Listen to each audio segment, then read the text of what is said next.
The Kansas prairie stretched endlessly under a blood-red sunset as Ezra preacher Whitman stumbled through the tall grass, his clerical collar torn and stained with his own blood.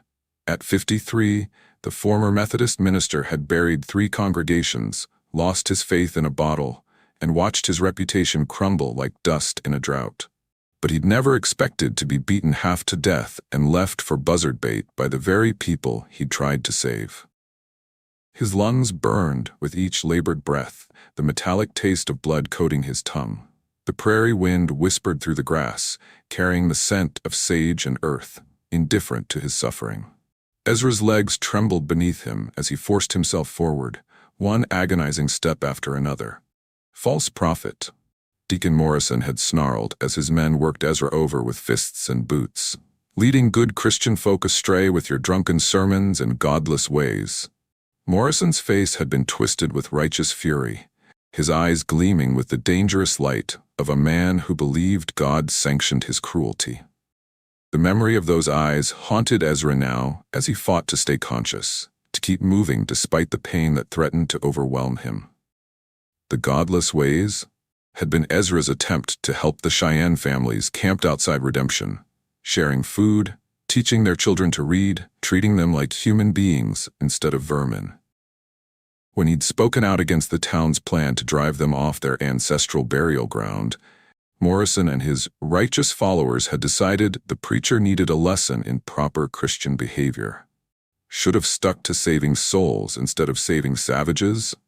Morrison had laughed as they rode away, leaving Ezra broken and bleeding in the middle of nowhere. Maybe the coyotes will have better use for you than we did. The memory of their laughter echoed in Ezra's mind, mingling with the distant howl of a coyote. The irony wasn't lost on him. A man who'd once preached about salvation now praying simply to survive until morning. Now Ezra crawled through the prairie grass, his ribs screaming with each breath, his vision blurred from the beating. Blood trickled from a gash above his eye, and his left arm hung uselessly at his side. The sun was sinking fast, painting the landscape in crimson and gold. Beautiful and merciless. Night on the prairie meant cold, predators, and the very real possibility that his journey would end before dawn. In the distance, he spotted a weathered building beside a creek, a trading post or way station, smoke rising from its chimney like a promise of salvation. The sight gave him renewed strength, and he forced his battered body to move faster, ignoring the fresh waves of pain that threatened to send him into unconsciousness. The sign above the door read, Blackwater Station, J. Crowfeather, Proprietor. Ezra pushed through the entrance and collapsed onto the rough wooden floor, his blood pooling on the worn planks. The warmth of the room enveloped him, along with the scents of wood smoke, coffee, and something savory cooking over the fire. Jesus Christ, came a woman's voice, sharp with surprise and concern. Ezra looked up to see a woman in her mid-40s, her features clearly marking her as half Indian, half white. She wore practical frontier clothes, a faded calico shirt, buckskin trousers, and sturdy boots, and moved with the fluid grace of someone equally at home in both worlds. Her dark hair was streaked with silver and pulled back in a practical braid, and her eyes held the wariness of someone who'd seen too much suffering to be easily shocked. This was Josephine "Joe" Crowfeather, daughter of a Lakota warrior and a French trapper, survivor of 2 massacres and a dozen betrayals. Her hands were calloused from hard work, and a knife hung at her belt alongside a well-worn Colt revolver. "Sorry for the blasphemy," Ezra gasped, gesturing weakly at his clerical collar. Occupational hazard. Despite his pain, a ghost of his old wry humor surfaced. It had been his greatest strength as a preacher once, the ability to find light even in darkness. Before the drink, before the doubts. Joe knelt beside him, her hands gentle but efficient as she examined his injuries. Her touch was clinical, practiced, the touch of someone who'd tended many wounds in a land where doctors were scarce and violence common. "What happened to you, preacher?" she asked, her voice low and melodious, carrying the slight accent of someone who'd grown up speaking multiple languages. "Tried to practice what I preached. Turns out, that's not popular in some circles." Each word was an effort, but Ezra forced them out, clinging to consciousness through sheer stubborn will. Joe's dark eyes hardened with recognition. She'd seen this kind of beating before, the methodical brutality of men who believed their cause justified any cruelty. The careful placement of blows designed to cause maximum pain without killing outright. The work of men who enjoyed making others suffer. Let me guess. You stood up for someone they wanted to step on. It wasn't a question but a statement of fact, spoken with the weary certainty of someone who'd witnessed this story play out many times before. The Cheyenne families, outside redemption, Morrison and his Christian soldiers, didn't appreciate my interference. Ezra coughed and fresh blood speckled his lips. Apparently, loving thy neighbor has exceptions. Morrison, Joe spat, helping Ezra to a chair by the fire. The name clearly meant something to her, awakening old anger. That bastard's been stirring up trouble from here to Dodge City. Claims he's doing God's work while he steals land and murders innocents. She moved to a shelf lined with jars and bottles, selecting several with practiced efficiency. You're lucky you made it here, preacher. Another hour out there, and the wolves would have been picking your bones clean. Not sure luck had anything to do with it, Ezra managed, wincing as she began cleaning his wounds with a pungent-smelling liquid. Maybe divine intervention. Joe's mouth quirked in a half-smile. In my experience, the divine tends to intervene through human hands. Today, those hands happen to be mine. Try not to die while I'm patching you up. It'd be bad for business. For 2 weeks, Ezra drifted between consciousness and fever, while Joe tended his wounds with a mixture of frontier medicine and traditional Lakota healing. Her trading post was more than just a business. It was a neutral ground where whites, Indians, and mixed bloods could trade safely, away from the prejudices that poisoned the growing settlements. During his lucid moments, Ezra observed the steady stream of visitors. Trappers bringing pelts, Cheyenne and Arapaho traders with beadwork and buffalo hides, settlers seeking supplies, all treated with the same gruff fairness by Joe. She spoke at least 4 languages that Ezra could identify, switching between them effortlessly as she haggled and gossiped with her customers. In his fever dreams, Ezra relived his past, the early days of his ministry when his faith had burned bright and pure. The gradual disillusionment as he watched his congregations embrace hatred while mouthing words of love. The slow slide into drink that had dulled his pain and his conscience. He dreamed of the faces of those he'd failed, the widow he'd been too drunk to comfort, the young man he'd been too cowardly to defend, the Cheyenne children whose trust he'd earned too late to save them. He woke once to find Joe sitting beside his bed, grinding herbs in a stone mortar. "You talk in your sleep, preacher," she said without looking up. "Sounds like you've been carrying a heavy load for a long time." "We all have our burdens," Ezra replied, his voice stronger than it had been in days. "True enough. Question is whether we let them crush us or use them to build something better." She handed him a cup of bitter-smelling tea. "Drink this. It'll help with the pain." When Ezra finally sat up without the world spinning, he found Joe cleaning rifles at her counter, preparing for trouble that seemed to follow her like a shadow. Sunlight streamed through the windows, illuminating dust motes that danced in the air like tiny spirits.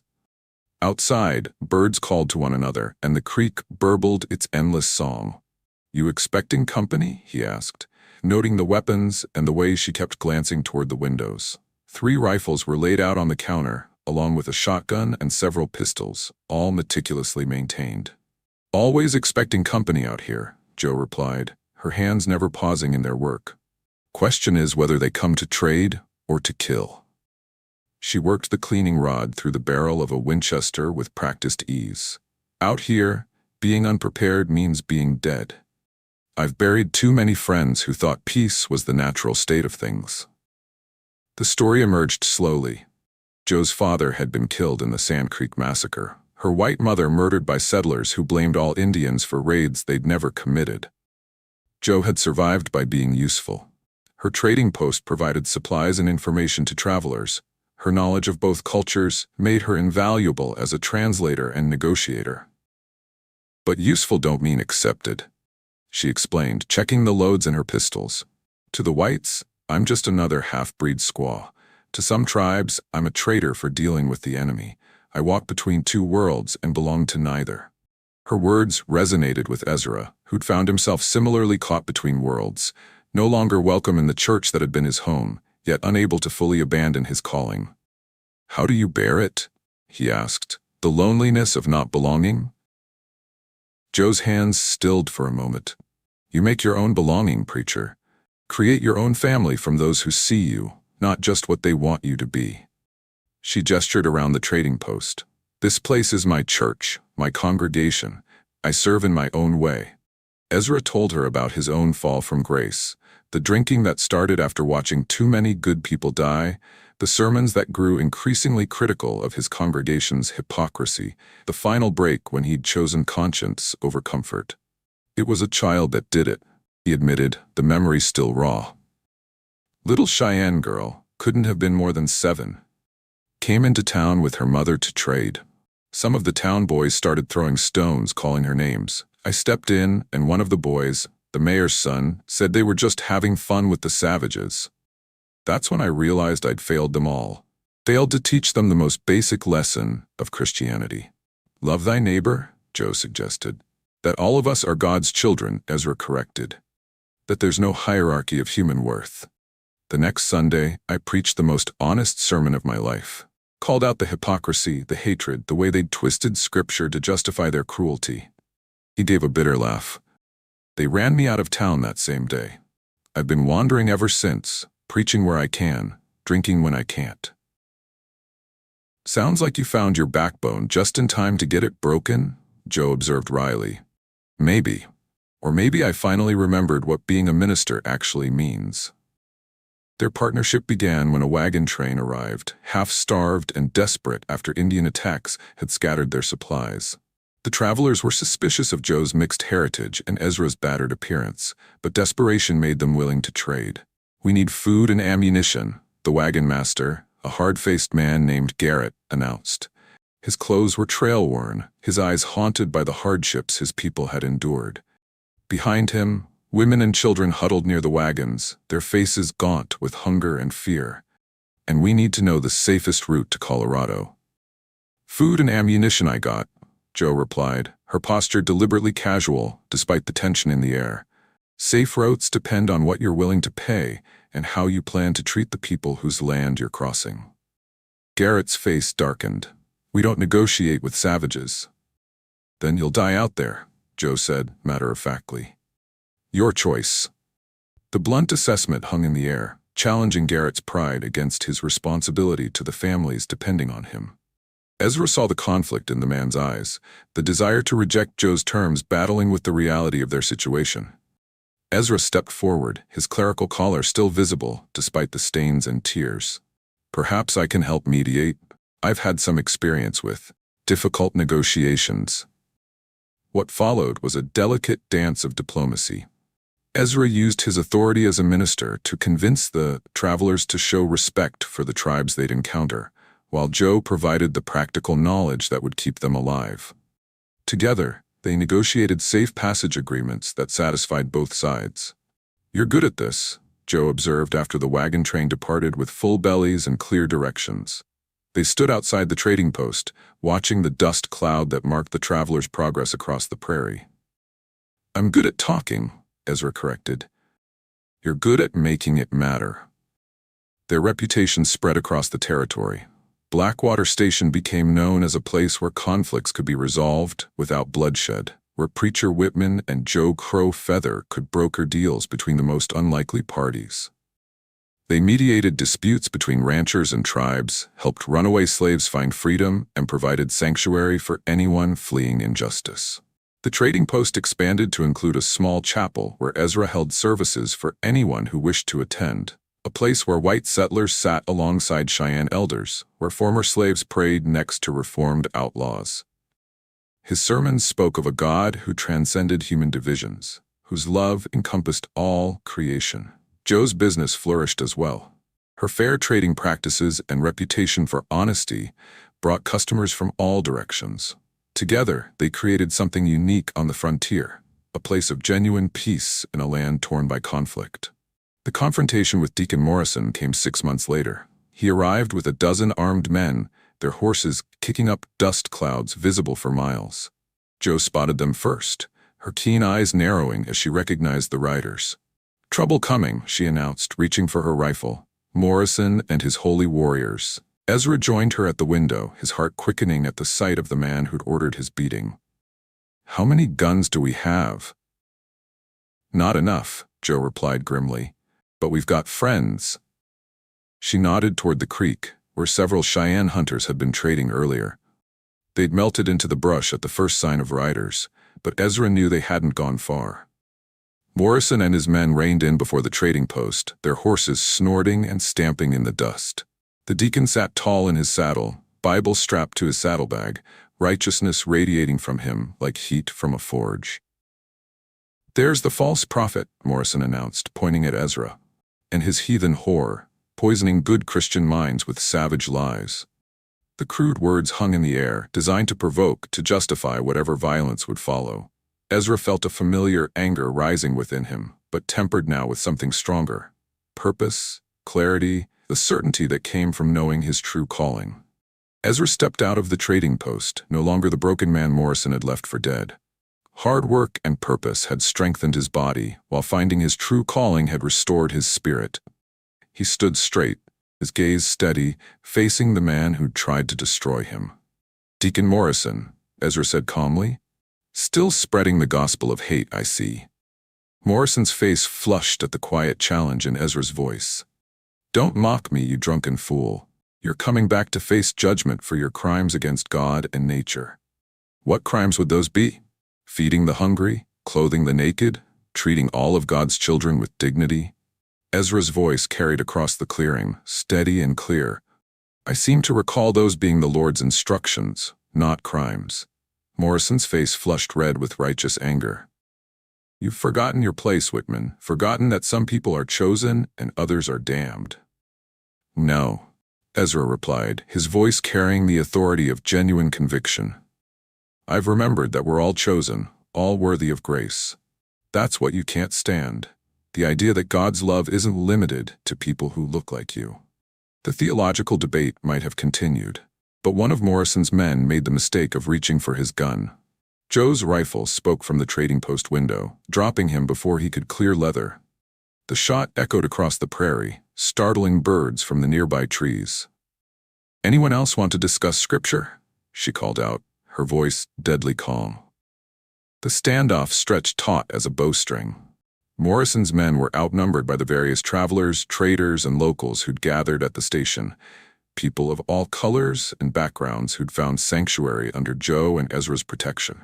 The Cheyenne hunters had emerged from hiding, arrows nocked and ready. Settlers who'd benefited from Blackwater Station's fairness stood shoulder to shoulder with people they might once have feared. "This isn't over," Morrison snarled, backing toward his horse. His followers looked less certain now, glancing nervously at the growing crowd opposing them. "Yes, it is," came a new voice. A U.S. Marshal rode into the clearing, his badge glinting in the afternoon sun. Behind him rode several deputies, their expressions grim. "Deacon Morrison, you're under arrest for inciting violence, theft of tribal lands, and conspiracy to commit murder." Morrison's face contorted with rage and disbelief. "You can't arrest me. I'm doing the Lord's work." "The Lord's work doesn't include murder and theft," the marshal replied, dismounting. "Not according to any Bible I've read." Morrison's empire of hate crumbled quickly once federal authorities began investigating. His righteous followers scattered like leaves in a windstorm, and the man himself died in territorial prison, still claiming God was on his side. "Feel better?" Joe asked, as they watched the marshal's party disappear over the horizon, taking Morrison to face justice. The setting sun bathed the prairie in golden light, turning the grass into a sea of swaying gold.